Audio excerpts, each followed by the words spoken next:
When I was a boy living on the New Mexico border, my Gramps and I often took the pleasant walk across the Santa Fe Bridge into Juarez to shop, to enjoy the street musicians and the kiosks, and have a Manhattan, yes we could, and an enchilada, and to return to be met by a big friendly guy in a bus driver suit who asked us for our citizenship and said, "Welcome home, gents." Until very recently, if I needed a tooth pulled, I could call for an appointment, usually that day, cross into Juarez, fill out a one-page form, get a shot of Novocaine, and lose the tooth for about $30. I could go to any corner pharmacy and ask for any painkiller I knew the name of and buy it for about 20 cents a pill. Getting back was not so easy even 10 years ago. With the long lines of cars, the grim-faced uniformed troops with the guns and the dogs, the long inspection sheds so many were diverted to, the x-ray machines, the proctoscope checking for an Uzi up your wazoo, and all of them seriously reminding me that I should not complain because all of that was necessary to protect our free market economy from people trying to duck the tax collector and to protect my children from the Mexican devilweed, marijuana. Even with all that bullshit at the border, the actual medical care I received cost only about $50, even with the pills. A few years ago, I had some dental work done in Las Vegas. I had no insurance, but I hit a nice little jackpot, and I decided to put the money where my mouth is, literally.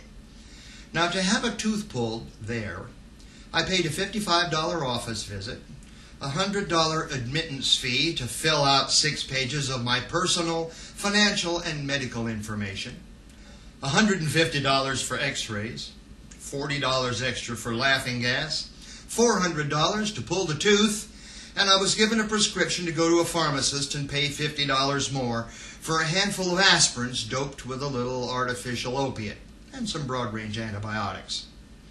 Considering that as a relatively poor guy, I'd already lost a lot of teeth, it took my whole 5-figure jackpot to pay for all of it.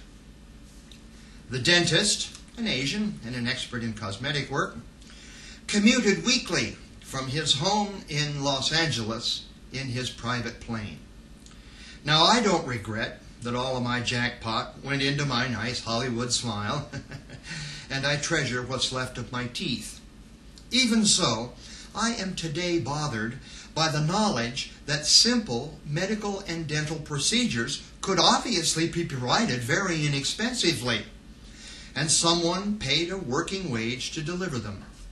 But the actual bills charged are many times that, whether paid by you or charged to your insurance. The big difference, which looks to me like it could be so easily bypassed in fact, is the enforced monopoly established by, among others, the AMA and the FDA. I recently read that the markup on the actual cost of the active ingredients in most prescription drugs is from 1,000% to 10,000%. The difference goes to pay off the $60 million it costs a manufacturer to get each drug it sells through the FDA's approval program, and the manufacturing, the packaging, the advertising, the documentation and publishing, the distribution, the wholesaler, and the drugstore retailer. Not to mention that each sale must be conducted through a federally licensed doctor whose exclusively protected credentials cost him upwards of $500,000 to obtain, and which debt he is entitled to service in setting his fees. Not to mention that every corporation in America that owns establishments of medicine has an investment division which borrows money on the establishment's worth, uses its cash flows selling medical care to service the loans and then plays the money in the market. Like the car makers, the drug makers are not really in the car or drug business. They are in the investment business. To exist, they must have the cash flows, whether we need more cars or more drugs or not. Though I am reluctant to call the owners of the great drug companies pushers and ghouls, in spite of the things they have done, it seems all too obvious that it is in their best bottom line interest that each of us should be prescribed drugs we cannot stop taking. If the IRS collects what we pay for them, and we're told they're free, so much the better. I have never owned a share of stock or even had a savings account. So what do I know?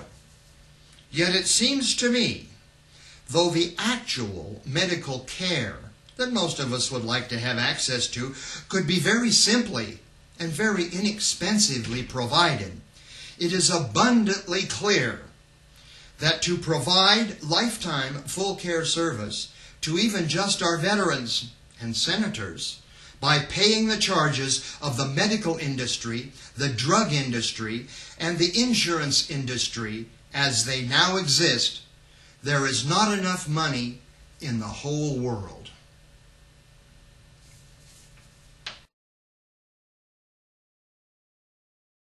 The Cyclopes are sons of the Titans, who are weapons makers to the gods.